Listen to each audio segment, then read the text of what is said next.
ห้องข่าวจะประซักนำบรรณาทานกับเข้าสู่การรับส้มข่าวกันต่อและอย่างนี้จะพาท่านผู้ชมไปเบิ่งกันที่ธนาคารแห่งสาธารณรัฐประชาธิปไตยประชาชนลาวภาคใต้แขวงจำปาสักเผยแพร่ดำรัสและนิติกรรมคุ้มครองระบบการเงินการชำระให้แก่4แขวงภาคใต้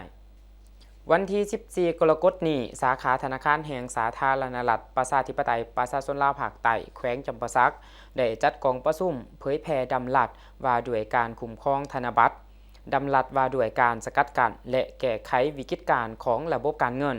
พร้อมด้วยนิติกรรมคุ้มครองระบบการชำระให้แก่บรรดาคณะการธนาคารธุรกิจและสถาบันการเงินใน4แขวงภาคใต้ประกอบมีแขวงจำปาสักสารวัตรเซกองและแขวงอัตตปือ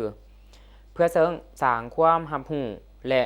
เข้าใจให้เป็นเอกภาพในการยกสูงประสิทธิผลของเวียกงานดังกล่าวกองประชุมครั้งนี้ให้เกียรติเข้าร่วมเป็นประธานโดยทานบุญทวีสุขดาวงศ์หัวหน้ากรมพิมพ์จำหน่ายธนาคารแห่งสาธารณรัฐประชาธิปไตยประชาชนลาวและทานไส้ลือซ่าพุญยวงศ์หัวหน้าธนาคารแห่งสาธารณรัฐประชาธิปไตยประชาชนลาวประจำภาคใต้แขวงจำปาสัก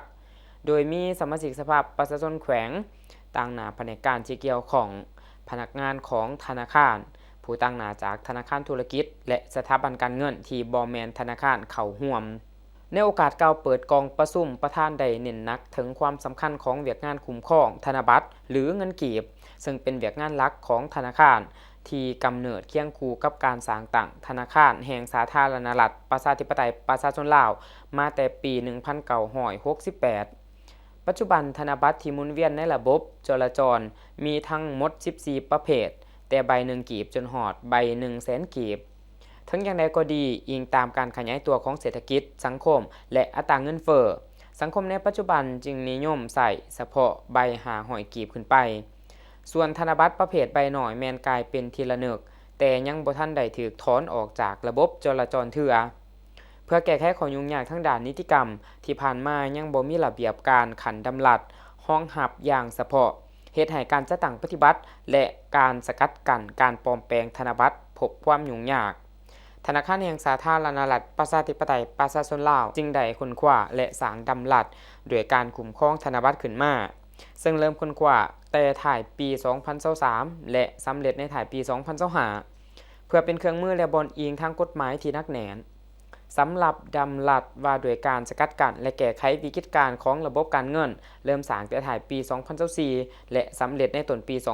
2026 แม่นเพื่อในใส่สร้างระบบตารางความปลอดภัยทางด้านการเงินให้มีความเข้มแข็ง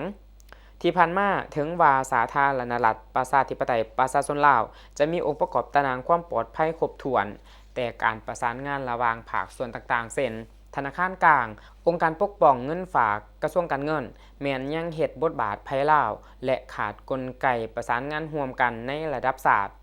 ดำรัสฉบับนี้จะเป็นการวางกรอบการร่วมมือและการแลกเปลี่ยนข้อมูลที่มีลักษณะครบสูตรเพื่อรองรับการแก้ไขปัญหาในระดับมหาภาคอย่างทันการนอกจากนี้กองประชุมยังได้เผยแพร่นิติกรรมคุ้มครองระบบการชำระอีก2ฉบับประกอบมีข้อตกลงว่าด้วยการให้บริการระบบการชำระเงินคำแนะนำเกี่ยวกับการให้บริการเงินอิเล็กทรอนิกส์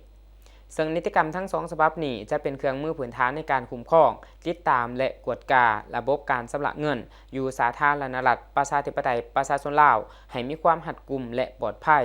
ทั้งเป็นการสุกอยู่หันเป็นทันสมัยส่งเสริมการเข้าถึงการบริการทางการเงินและลดพรการนำใส่เงินสดในสังคมเทื่อละก้าวตามแนวทางนโยบายของรัฐบาล